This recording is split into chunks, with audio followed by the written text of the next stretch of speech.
तो भाई लोग, मल्टीवर्स ऑफ मैडनेस की मूवी फाइनली खत्म हो चुकी है और इस मूवी से जो सभी पॉजिटिव या फिर नेगेटिव पॉइंट जुड़े हुए थे उन्हीं सभी को ही दर्शाते हुए हमने ऑलरेडी एक वीडियो बना रखी है, जिसको कि आप हमारे डिस्क्रिप्शन बॉक्स में ही जाकर चेकआउट कर पाएंगे। खैर, अगर आपने मूवी को देख लिया है तो मूवी को देखने के साथ साथ आपके दिमाग में ढेरों ऐसे सवाल भी आए होंगे, जिन सब का ही जवाब देते हुए हमने इस वाले वीडियो की सीरीज को स्टार्ट किया है, जहां पर पहले पार्ट में हमने आपसे ऑलरेडी बात किया था इसी मूवी के ही 5 क्वेश्चंस के बारे में। लेकिन इस वाले वीडियो में भी हम आपसे ऐसे ही सभी इंटरेस्टिंग क्वेश्चन का ही जवाब देने वाले हैं, जहां पर इन सभी चीजों को कॉमिक बुक से हम थोड़ा सा लिंक बिठाने की कोशिश करेंगे और साथ ही में मेरे खुद के फैन थ्योरी से मैं इन सभी चीजों का आंसर करना चाहूंगा, जहां पर इन सभी चीजों को अगर आप बिल्कुल भी मिस नहीं करना चाहते तो इस वाले वीडियो को जैसे भी एंड तक देखना, और वीडियो अगर अच्छी लगे तो इस वाले चैनल को सब्सक्राइब भी कर देना, और सिर्फ सब्सक्राइब ही नहीं करना, उसके बगल में पड़े बेल आइकन को भी हिट कर देना ताकि हमारे सभी वीडियोस को आपको नोटिफिकेशन मिल जाए। खैर, और आपका ज्यादा समय ना बर्बाद करते हुए सीधा चलते हैं वीडियो की तरफ।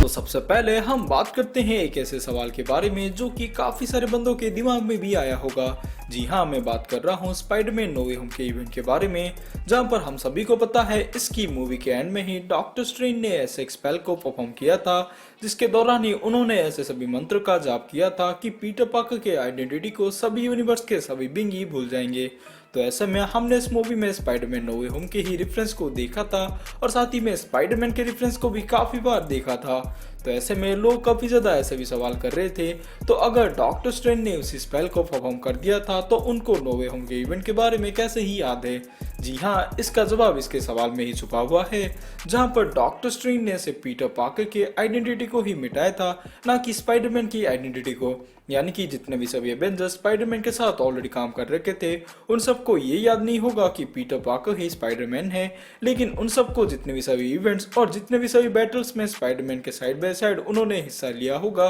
सभी चीजों के बारे में पॉइंट टू पॉइंट उनको याद रहा होगा, जिसका बेटर एग्जाम्पल हमने इसके ही मूवी में देख लिया। यानी कि डॉक्टर स्ट्रेंज को स्पाइडरमैन के नो वे होम के इवेंट के बारे में तो याद है, लेकिन उनको ये याद नहीं होगा कि असल में पीटर पार्कर ही स्पाइडरमैन है। और दूसरे सवाल के बारे में बात करें तो हमने ऑलरेडी इसका थोड़ा मोड़ा जवाब दे दिया है। यानी कि ऐसा भी सवाल उठा था कि इल्यूमिनाटी के यूनिवर्स में क्या सिर्फ इल्यूमिनाटी के मेंबर्स ही एग्जिस्ट करते हैं और क्या उनके अलावा कोई दूसरा एवेंजर्स या फिर एक्समैन के मेंबर एग्जिस्ट नहीं करते हैं। इस वाले जवाब को हमने ऑलरेडी इसके फर्स्ट पार्ट में दे रखा है, जिसको कि आप डिस्क्रिप्शन बॉक्स में जाकर चेकआउट कर पाएंगे। लेकिन सिंप्लीफाई करने के लिए मैं आपको बता दूं कि सभी सुपर हीरोज सभी एक्समैन के मेंबर या फिर एवेंजर्स के मेंबर एग्जिस्ट करते हैं, लेकिन उनका मूवी में ऐसे जितना बड़ा रोल नहीं था। जितने भी सभी सुपर हीरोज को अल्टरनेट अर्थ पर दिखाया गया था उनका सिर्फ रोल यही था कि सभी बड़े डिसीजन को उन्होंने लेते हुए दिखाई दिए थे। तो ऐसे में उस वाले यूनिवर्स में इल्यूमिनाटी का ग्रुप असल में एग्जिस्ट करता है, तो सभी बड़े डिसीजन जो उन्होंने लिए थे उसी वाले सीन को ही दिखाया गया था। तो ऐसे में बाकी सभी सुपर हीरोज को दिखाने का कोई भी सेंस नहीं बैठता है, इसलिए ही हमने सिर्फ इल्यूमिनाटी को ही देखा था। लेकिन ऐसा नहीं है कि उस वाले यूनिवर्स में सभी एवेंजर्स या फिर एक्समैन एग्जिस्ट नहीं करते हैं, सिर्फ वो बिहाइंड द सीन ही रखे गए थे। तो इससे ही एक ऐसा भी सवाल उठता है कि अगर वही सभी सुपर हीरो एग्जिस्ट करते थे तो वांडा जब हमारे इल्यूमिनाटी का काम तमाम कर रही थी तभी के टाइम पर सभी सुपर हीरोज कहां पर ही थे। तो इसका सिंपल सा जवाब यही बनता है कि वांडा इतने कम टाइम पीरियड पर हमारे सबके इल्यूमिनाटी के मेंबर्स की बैंड बजा चुकी थी कि उतने दम तक सभी सुपर हीरोज को खबर ही नहीं पहुंचा होगा। और वैसे भी कॉमिक बुक के ही रेफरेंस को अगर हम ले तो इल्यूमिनाटी एक सीक्रेट सी ग्रुप थी जो कि सभी सुपर हीरोज से आइसोलेटेड होकर अपने डिसीजन ले रही थी, जहां पर सभी सुपर हीरोज को भी इसके ग्रुप के बारे में नहीं पता होगा। और जब तक सबको पता चलेगा कि इन सभी मेंबर्स को वांडा ने असल में मार दिया है तो तब तक हमारी वांडा काम करके निकल चुकी होगी। तीसरे सवाल के बारे में बात करें तो हमारे यूनिवर्स के बैरन मोडो का आखिरकार क्या ही हुआ।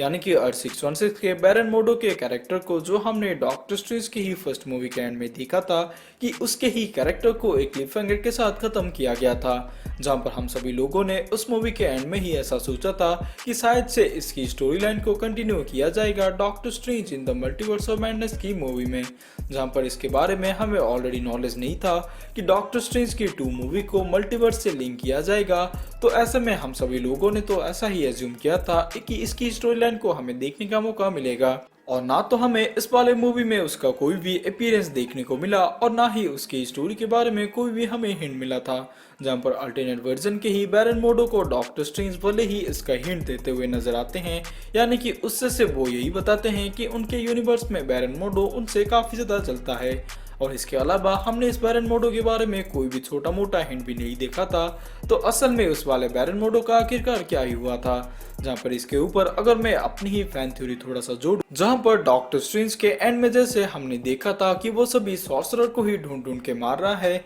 सिर्फ वही कांड वो अभी तक करता होगा और इसके अलावा कोई भी मेजर इवेंट को अभी तक उसने सेटअप नहीं किया होगा। जहां पर शायद से वो प्लानिंग कर रहा होगा कि कोई भी ऐसे बड़े इवेंट को वो सेटअप करे, लेकिन अभी तक वो अपने प्लान में सक्सेसफुल नहीं रहा होगा। और अगर कांड किए भी होंगे तो वो मल्टीवर्सल लेवल तक तो सिमिलर नहीं रहा होगा। इसलिए हमने मल्टीवर्सल के लेवल को काफी ज्यादा ही बिग प्रॉब्लम की तरह इस मूवी में फीचर किया गया था। और इसके अलावा बैरन मोडो के बारे में हमें कोई भी नॉलेज नहीं मिला है। जहां पर मेरे नजरे में ऐसा भी हो सकता है कि बैरन मोडो अपनी बड़ी प्लान को अभी तक सेटअप नहीं किया है, वो सिर्फ इसके बारे में सोच ही रहा होगा। जहां पर इसकी स्टोरी के कंटिन्यूएशन के बारे में शायद से हमें डॉक्टर स्ट्रेंज 3 के मूवी में पता चले। जहां पर आप इसके बारे में क्या कहना चाहते हो कमेंट सेक्शन में जरूर से लिख कर बता देना। और चौथे क्वेश्चन के बारे में बात करें तो अमेरिका चैवेस की कैरेक्टर को हमने इस मूवी में जो इंट्रोड्यूस होते हुए देखा था, तो उसको देखकर तो मुझे ऐसा ही लगा था ये डॉक्टर स्ट्रेंज की कोई सीक्वल सी मूवी नहीं है, बजाय इसके अमेरिका चैवेस की ही मूवी है। क्योंकि हमने इसके थोड़े मोड़े ओरिजिन के बारे में पता चल गया था, लेकिन इसके पूरे ओरिजिन के बारे में प्रॉपरली हमें नहीं पता है कि कहां से इसकी पावर्स आई थी और ये कौन से यूनिवर्स से बिलोंग करता है। लेकिन अगर आप चाहो तो मैं इसकी ही कॉमिक बुक के रेफरेंस को उठाकर इसकी ही पूरी ओरिजिन के बारे में आपको बता दूंगा कि इसकी पावर्स आखिरकार कहां से आई थी और इसके एमसीयू में कनेक्शन क्या क्या रहे थे। और एमसीयू के वही वाले कनेक्शन को ही लेकर अगर हम इसके फ्यूचर के बारे में थोड़ा सा प्रेडिक्ट करें तो कॉमिक बुक में ये आगे जाकर यंग एवेंजर्स को ज्वाइन करती है। तो हमने इसके मूवी के एंड में ही थोड़ा बहुत देखा था कि ये सॉर्सर से जुड़ गई है और सभी मिस्टिकल आर्ट्स को भी सीख रही है। जहां पर शायद से मुझे ऐसा भी लगता है कि फ्यूचर में कहीं ऐसा ना हो जाए कि डॉक्टर स्ट्रेंज को मारकर अमेरिका चैवेस को ही सॉर्सर सुप्रीम ना बना दिया जाए। पता है आपको ये बात हजम नहीं हुई, लेकिन नेवर से नेवर मार्वल जैसे सभी फीमेल सुपर हीरो को एलिवेट कर रही है। कुछ नहीं कह सकते,